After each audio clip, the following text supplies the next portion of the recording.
So good morning. My name is Darri Stevens, and I'm Senior Director of Education Content. So I'm excited to give you a really brief, I'm going to go really fast, so feel free to stop me after and ask questions about our student interactives for digital citizenship. How many of you are familiar with the curriculum offerings in general?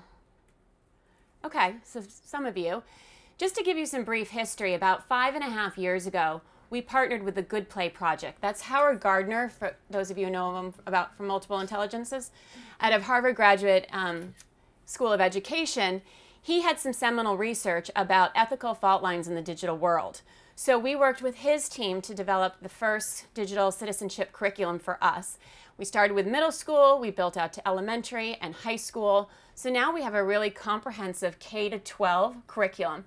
It's all for free, it's all online. And we've broken it down in kind of these 8 categories. And you can read more about what how we define these categories.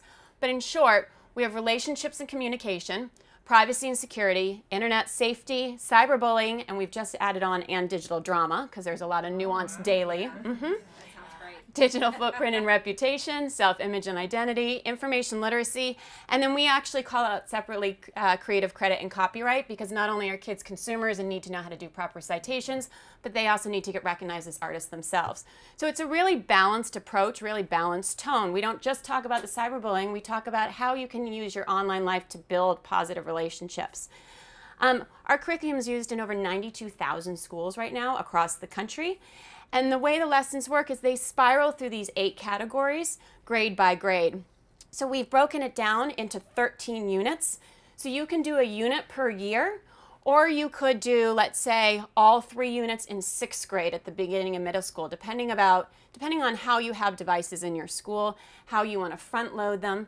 Each unit is 5 lessons, 45 minutes. There is a unit interactive assessment they can do afterwards. So you can ask your core curriculum teachers to do this. Everything's aligned to ELA Common Core Standards, ISTE standards, and the American Association of School Librarian standards. So there's ways to kind of weave it throughout, and it doesn't just have to fall solely on the librarian or the media specialist anymore. It's a shared responsibility. The offerings, the way we offer it is, like I said, we have it online as PDFs, so you can print it out. We do recommend that you reprint it every year because we're constantly making updates. It's also now available for free on iBooks. So those of you that have iPads, there's a teacher edition that you can teach from, and or there's a complimentary student digital workbook. So if you do have devices for each child, you can kind of do the tandem approach. And then we have it coming out on Nearpod this fall. So device agnostic, Chromebooks, whatever you may have. Nearpod, as you know, can be teacher-led or it can be student-directed. So all of it's available for you to use the way that works best for your students, and I hope you really enjoy it. So that's just kind of the brief background of the curriculum.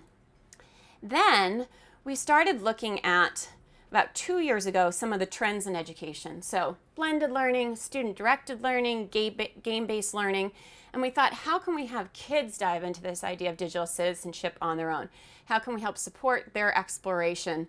Because as you know, even if you don't have devices in the classroom, their lives aren't offline and online anymore. It's digital 24/7. It's their identity. So how do we support them so that even when the issues, I was just saying to you a minute ago, I was talking to a principal in Houston. They have no devices in their school, and he said he spends 3 hours a week, at least, dealing with some of the digital drama that happens outside of the school because of kids' online lives. So how can you help kind of build in these behaviors, habits of mind from age 5 all the way up? So we started looking at what we could do direct to kids.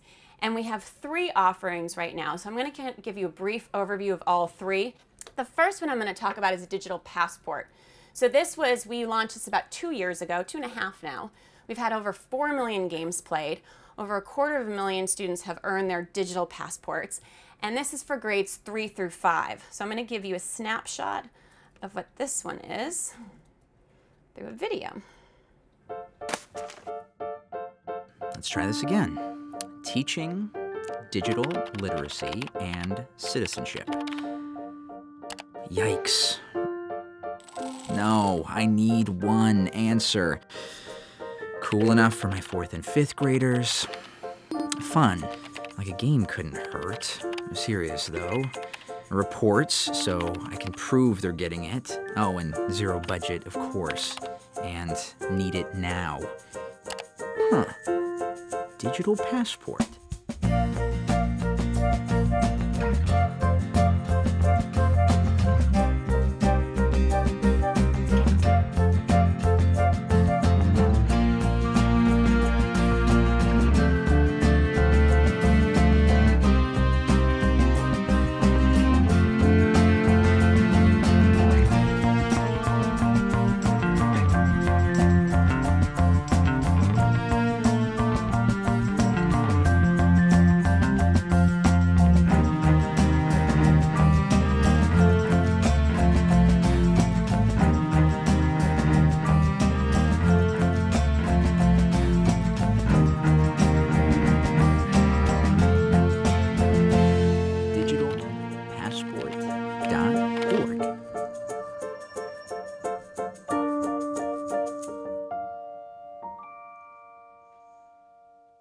So the way Digital Passport works, this is the screen that the kids see.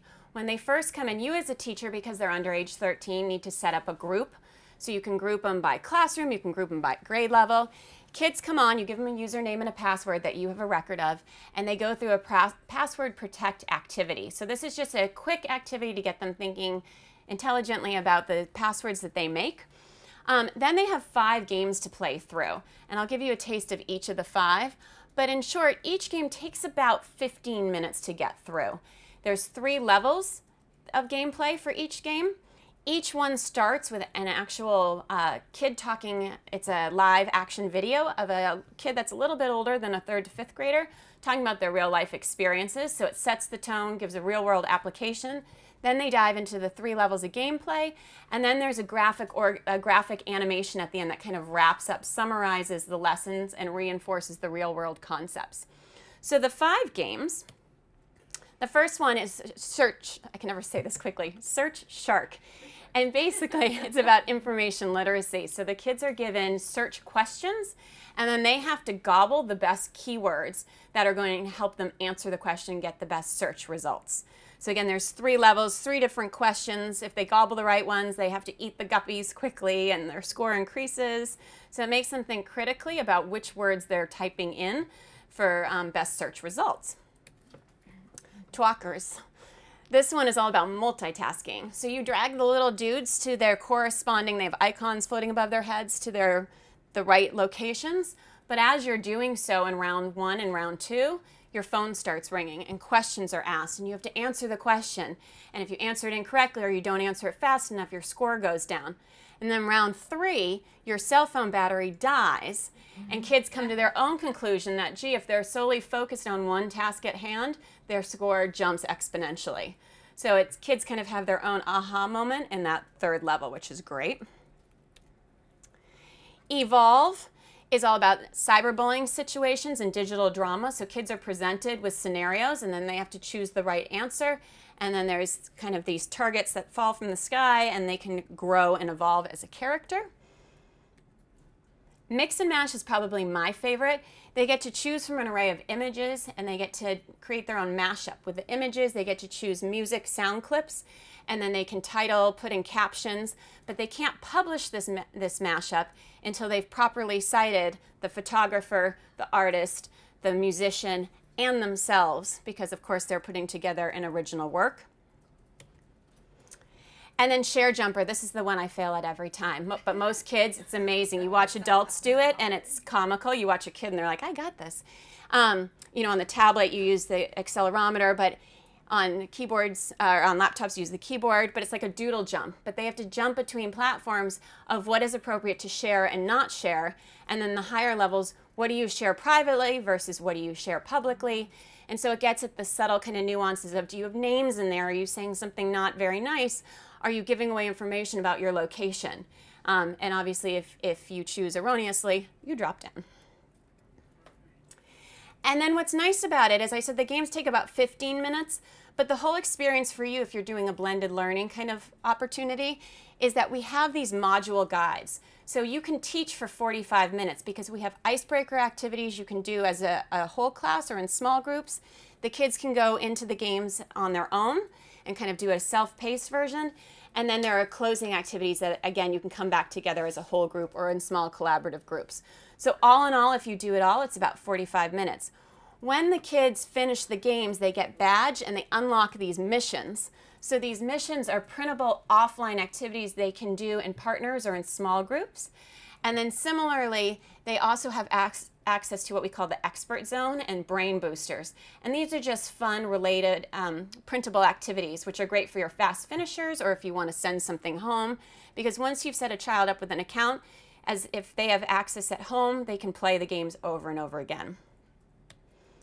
Lots of teacher support materials too. We have videos of teachers talking about how they best implement it in their class.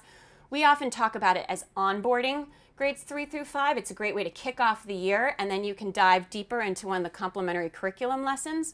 We also hear teachers talk about using it for assessment purposes because Digital Passport has a lightweight LMS, so you get individual scores down to the exact answers they got right and wrong. You also have group level data, so you can look at how classes are doing as a whole. Like I said, it teaches those fundamental skills to kind of get them going. That age grades 3 through 5 are often when they're getting their first devices. The teacher wraparound materials, assessment data, and it's all aligned to the curriculum as well as standards. So that's a snapshot of Digital Passport. The online version is free. There is a charge for the Android, iOS, and Edmodo apps, and I'll be candid in that that's because we developed those post, so it was an expense to do kind of native apps there. But with like the Apple, you can do the volume discount. The next one is Digital Compass. This is our newest baby. So we just released this one in April. The minute we came out with Digital Passport about 2.5 years ago, everybody said, great, now what do you have for middle schoolers? Because you know those are the ones that misstep. They're exploring, they're experimenting, they're asserting their individuality, and we said, okay, we know. So we went out and did some rapid fundraising, and we're excited to show you Digital Compass. Welcome to Anywhere. These kids may not look like you and me, but trust me, their days are just like ours. Jam-packed from sunup to sundown, with friends, school, family, and other commitments. Oh, and of course, there's some drama too. Explore their worlds by taking a walk in their shoes. In Anywhere, it's up to you to help them make some real-world decisions in their daily lives. Some big, some small.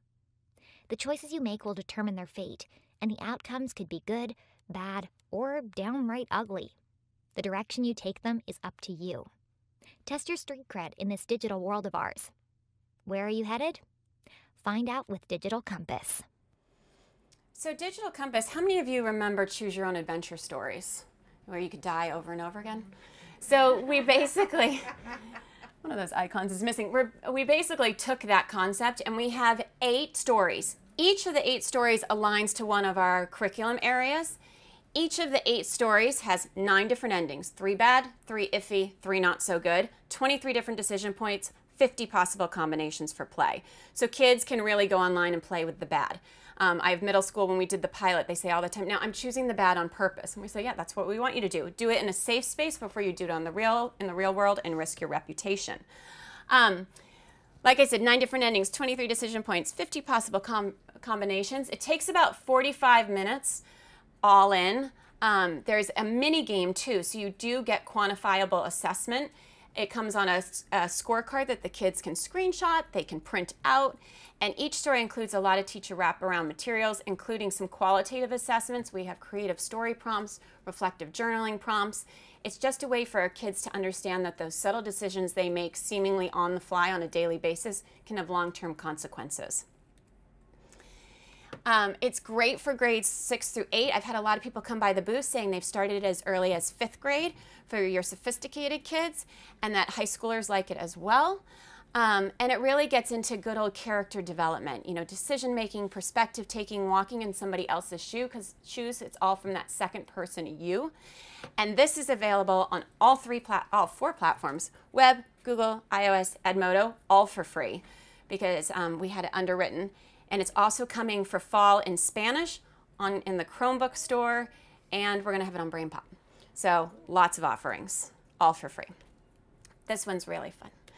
And this is an example of the scorecard, and again, there's badging included. So you can print it out, hang it in the classroom, have kids take it home. They can try to beat their scores. And the last one, Digital Bytes. We actually developed this last year as a response to after-school programs saying, we love your curriculum, but it's very teacher-centric. We want something more student-directed. What do you have that's media-rich, kind of project-based learning?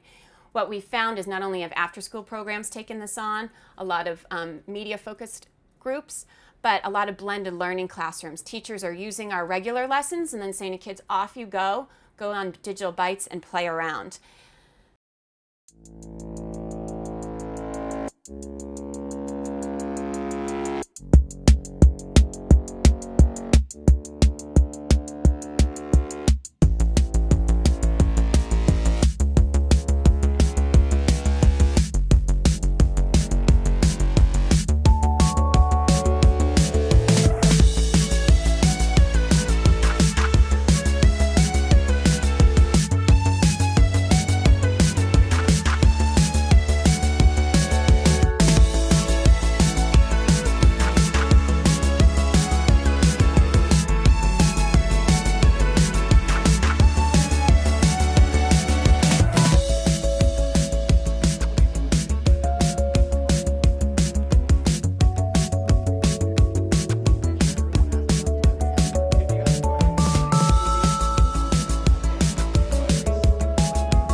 It's media rich, it's project based, so it's kind of a great entry event into PBL.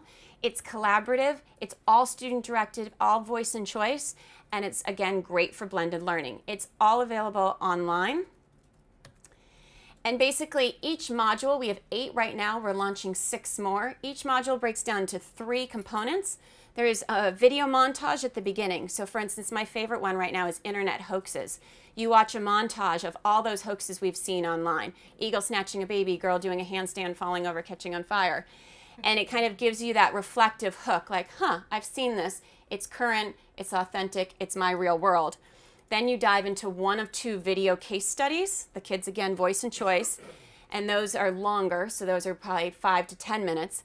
And then they have 1 to 2 activities that they get to choose from. And this is where they get into the media production side. So kids then create their own infomercial about internet hoaxes. There's a couple different activities for that. So it's a great way for them to think about how digital citizenship affects their daily life. Internet hoaxes, how do you have a critical eye? How do you know what's valid and reliable that you're seeing online? There's 4 different kind of buckets. We talk about innovation, our generation, activism, interpretation. Right now, like I said, there's 2 in each. And then we have 6 more coming that will be in those buckets. And that's it. So thank you. Very cool. Thank you.